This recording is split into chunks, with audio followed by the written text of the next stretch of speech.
Une chose est sûre, je ne saurais commencer cet échange sans avoir une pensée pour nos élèves cette année qui présentaient le bac général et le BPC, deux examens qui ont été annulés parce qu'il y a eu des fraudes massives, des fraudes sans précédent que le Congo n'a jamais connues.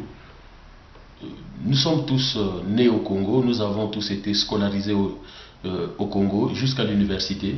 Chaque année, on nous parlait des fraudes pendant les examens, mais très souvent, ça s'avérait faux, ou très peu. Mais là, avoir deux examens, à la fois le bac général et le BPC annulés parce que toutes les épreuves se sont retrouvées sur la toile, je ne sais pas à quoi penser de cette jeunesse qui, une fois de plus, fait l'expérience que nous sommes dirigés par un pouvoir médiocre. Médiocre à deux titres. D'abord, c'est un gouvernement qui méprise l'école, puisque nous voyons l'état de l'éducation nationale aujourd'hui dans notre pays, et médiocre aussi parce que ce gouvernement, en commençant par son président, n'a aucun sens de responsabilité. Parce que si nous avons affaire à un gouvernement qui a le sens de responsabilité, je pense qu'au lendemain de cette fraude, vu qu'elle était massive, le ministre de l'Éducation nationale n'avait pas deux choix à faire, sinon qu'un seul, c'est démissionner. Et comme il n'a pas le courage de le faire, je pense que le président de la République, responsable devant le peuple de la nomination de ce ministre, devrait mettre fin à ses fonctions. Nous ne pouvons pas continuer à vivre dans un pays dans lequel le président et tout le gouvernement méprisent la population. L'avenir de toute une génération est hypothéqué à cause de la médiocrité du gouvernement qui ne peut même pas organiser un examen d'État, et on veut que de telles personnes continuent à diriger le Congo. Aujourd'hui, ces élèves ne pourront pas s'inscrire dans les universités étrangères, occidentales et un peu partout, puisque l'année scolaire a été complètement foirée par les fraudes. Donc il appartient au ministre de démissionner ou au président de mettre fin à ses fonctions. Je voudrais quand même dire au peuple congolais, poser la question à Denis Sassou Nguesso. Est-il prêt de prendre un avion pour aller dans des réunions internationales, tout en sachant que le commandant de bord a une formation à peu près et que le commandant de bord a fraudé lors de ses examens pour devenir pilote?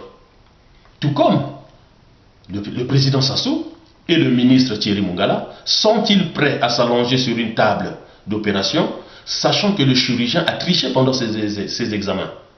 Je leur pose ces deux questions. S'ils pensent qu'ils sont capables de le faire, eh bien qu'ils restent en poste. Mais s'ils pensent qu'ils ne peuvent pas faire confiance à quelqu'un qui a fraudé pendant les examens, eh bien qu'ils prennent toutes leurs responsabilités et qu'ils mettent fin aux fonctions de ce ministre qui n'a eu d'autre chose à faire que de nous montrer son incompétence. Parlons de l'école. Quel est le rôle de l'école pour un État? Quel est le rôle de l'école pour une nation? L'école est le seul lieu où se transmettent les valeurs de la République. L'article 1er de la Constitution nous dit entre autres que le Congo est un État indivisible, laïque, social et républicain.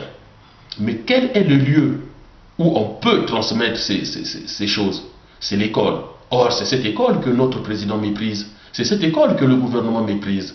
Quel est le lieu censé construire l'identité nationale, le sentiment national? C'est toujours l'école. Puisque l'élève qui est resté à l'école de la République jusqu'à 16 ans, comme dit la Constitution, l'école publique est obligatoire et gratuite jusqu'à 16 ans. Cet élève, quand il arrive en terminale, il se définit d'abord comme un Congolais. Au lieu donc de sécuriser l'école, au lieu de garantir aux élèves des enseignements de qualité, permettant à ces élèves, qu'ils viennent du nord, du sud, de l'ouest ou de l'est, à se définir in fine comme des Congolais, il y a d'abord une formation bâclée et au final, l'État organise des fraudes. Donc je pense que le Congo est dans une situation telle que nous ne pouvons plus faire confiance à ce gouvernement. Il ne nous reste plus qu'une chose, refuser tout ce que Sassou est en train de proposer en termes de simulacre de concertation, où on va chercher des sages, on va chercher je ne sais qui. La constitution est claire.